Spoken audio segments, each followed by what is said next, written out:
Welcome to Office Hours with Victor Delerme CPA. Today I'm going to answer some of the questions you guys may have. And remember, if you have any questions, you can drop a comment down below and I'll get back to you.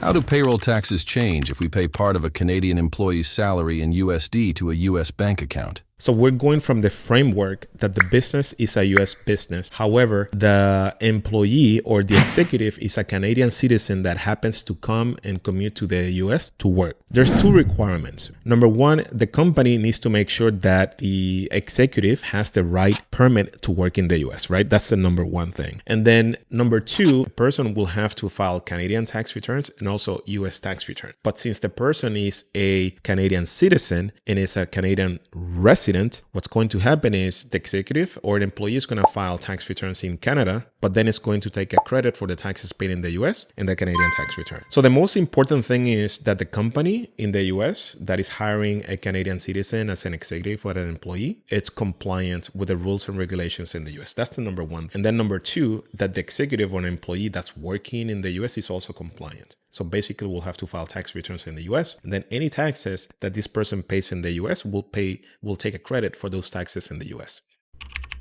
How do I file LLC taxes if I have a partnership with a non-US citizen from Switzerland? Bear with me, this is complicated. So if you have a partnership and you have a foreign partner, there's compliance in two sides. There's compliance at the partnership level and there's compliance at the individual level who resides outside of the US. Now, let's talk about the partnership. Partnership conducted business, had gains, operated a business, and has profit, right? Partnership is going to issue what's called a K1, which is a share of the profits to the partner. What happens is that the partner resides outside of the US, okay? That's the wrinkle. What the partnership needs to do is to withhold taxes on behalf of the investor. And the withholding amount is anywhere between 15 and 30%, depending on the business activity. So the partnership's responsibility is to give a K1 to the foreign investor and also send a check with the withholding amount to the IRS, okay? So that's the compliance requirement for the partnership. Now, let's talk about the compliance requirements for the investor. This investor resides in Switzerland and is going to get a K1, which is a share of the profits for the last operating year.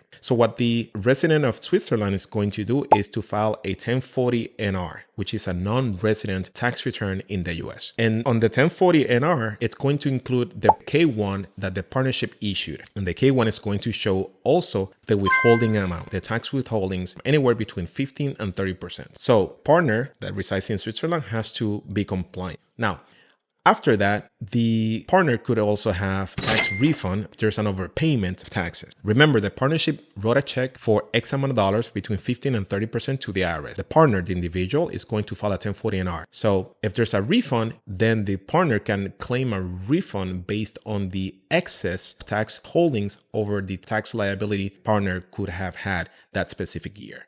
Okay, so again, I told you it's a little bit complicated, but the most important thing is that the partnership is compliant, but also the individual is also compliant. I hope that this wasn't too complicated for you. It's a little bit long and hard to understand. Trust me, this is what we do for business and this is how we help our clients. So if you need help and you like to have additional guidance, please reach out to us. More than glad to give you a consultation and support you on your tax journey. But I appreciate you. Stay tuned.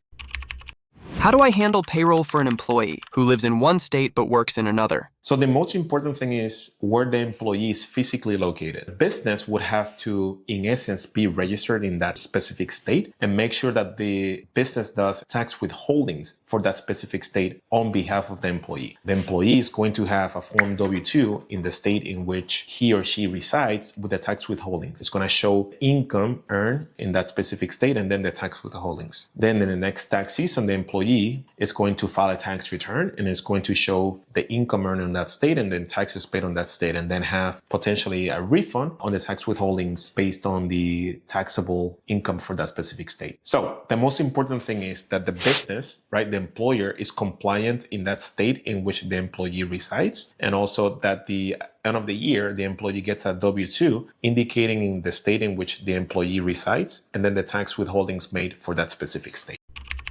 If I pay my employees a mix of salary and bonuses, how do I calculate payroll taxes correctly?